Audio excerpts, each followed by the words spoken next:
Nobody talks about the grief of finally meeting a good person after chaos. Have you ever noticed how strange it feels when someone is actually good to you? Not perfect, not rich, not extraordinarily attractive, just good, kind, consistent, honest, safe, and instead of feeling relieved, you feel uncomfortable. Instead of butterflies, you feel suspicious. Instead of excitement, you feel anxiety. You start looking for flaws. You start questioning their motives. You wonder what they're hiding. You wonder when they're going to change. You wait for the other shoe to drop. And nobody talks about how heartbreaking that experience actually is. Because people assume that meeting a good person should feel like the end of your suffering. They think healing looks like finding someone healthy and then living happily ever after. But what they don't tell you is that sometimes meeting a genuinely good person forces you to confront how much damage chaos has done to your nervous system. Sometimes the hardest relationship isn't with someone toxic. Sometimes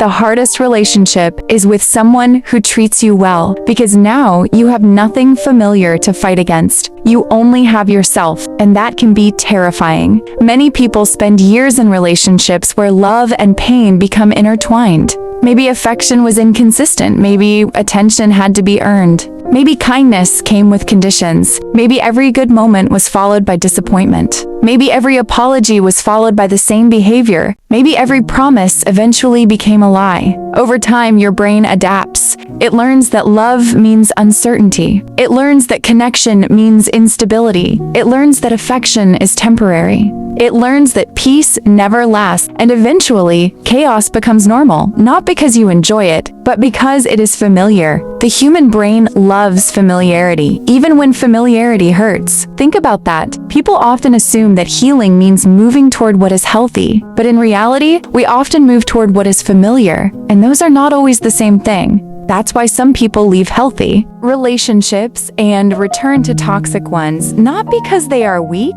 not because they are stupid, but because chaos feels like home. Their nervous system recognizes it. It understands the language, the unpredictability, the emotional roller coaster, the constant highs and lows. It all feels familiar. Then one day, someone different enters your life.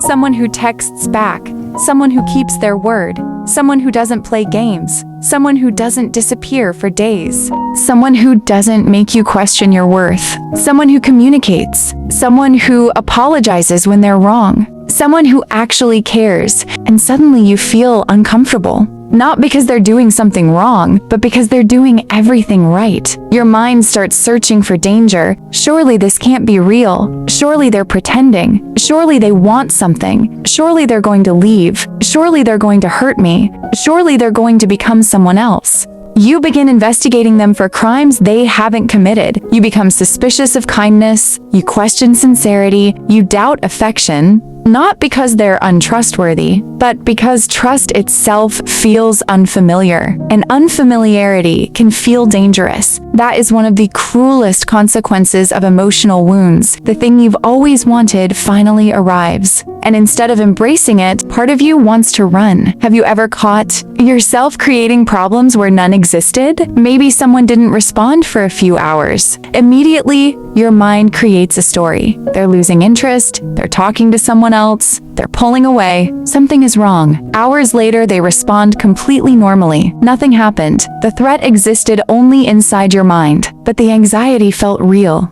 Because your body remembered experiences your current relationship didn't create.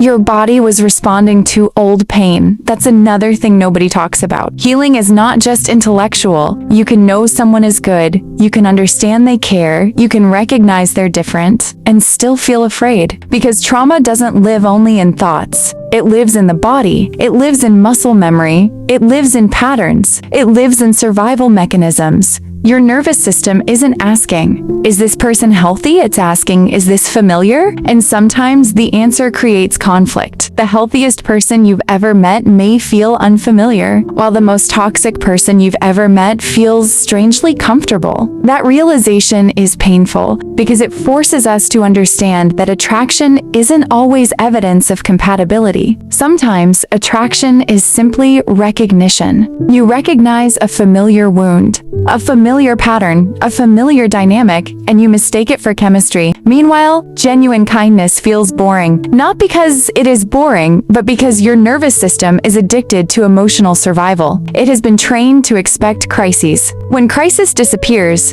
it doesn't immediately relax. Instead, it starts searching for a new one. Many people sabotage healthy relationships without realizing it. They push away good partners. They create unnecessary arguments. They withdraw emotionally. They become hypercritical. They test boundaries. They provoke reactions, not because they want the relationship to fail, but because certainty feels unfamiliar. And uncertainty feels normal. If you've ever done this, you're not alone. But it is important to understand something. Your behavior may be understandable, but it is still your responsibility. Healing requires accountability, not shame, not self-hatred. Accountability. There is a difference. You can acknowledge that your fears come from real experiences while also recognizing that those fears should not control your future. You can honor your wounds without allowing them to drive your decisions. And that process takes time, a lot of time, because healing is not linear. Healing is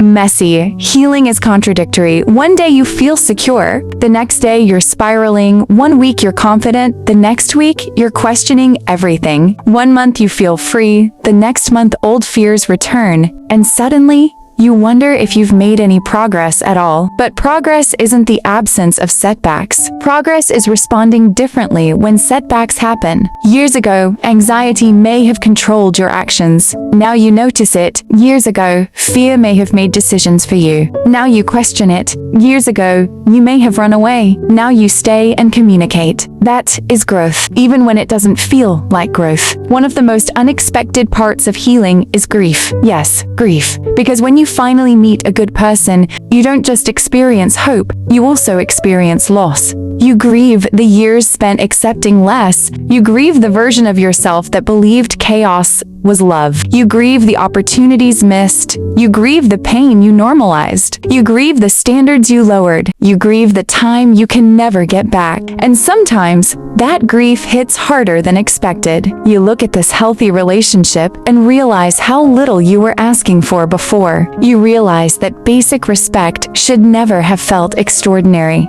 You realize that consistency should never have felt rare. You realize that kindness should never have felt suspicious. And suddenly, you're mourning years of emotional deprivation. That grief is real. It deserves acknowledgement, because healing isn't just about becoming something new. It's also about mourning what should have been. Sometimes people think they're broken because healthy love feels uncomfortable. But discomfort doesn't mean you're broken. It means you're adapting. Imagine spending years living in darkness. Then someone opens the curtains. The light hurts your eyes, not because light is bad, but because your eyes need time to adjust. Healthy love can feel exactly the same way. The discomfort isn't evidence that something is wrong. It's evidence that something is different, and different takes adjustment. That's why patience matters, not only from your partner, but from yourself. You will not heal overnight. You will not suddenly stop being triggered. You will not instantly trust. You will not magically become secure.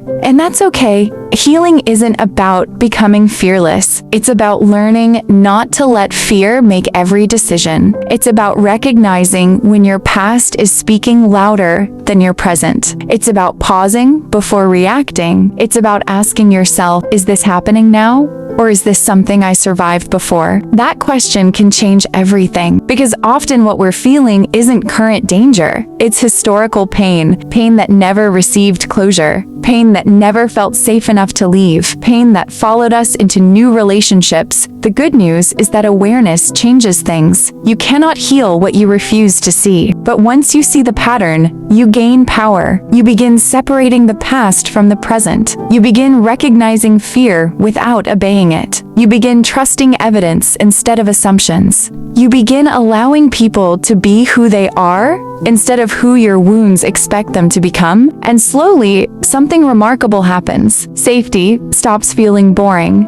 Consistency stops feeling suspicious. Peace stops feeling uncomfortable. Kindness stops feeling threatening. Love stops feeling like survival and starts feeling like home. Not the home you came from, the home you deserved all along. If you're currently experiencing this struggle, if you've finally met someone good and part of you wants to run, I want you to remember something. You are not crazy. You are not weak. You are not impossible to love. Your nervous system is simply learning a new language, a language built on trust instead of fear, a language built on consistency instead of chaos, a language built on peace instead of survival. Learning any new language takes practice. You will make mistakes. You will stumble. You will misunderstand things, but eventually what once felt foreign becomes natural. One day, you won't wait for the other shoe to drop. One day, you won't question every act of kindness. One day, you won't mistake chaos for passion.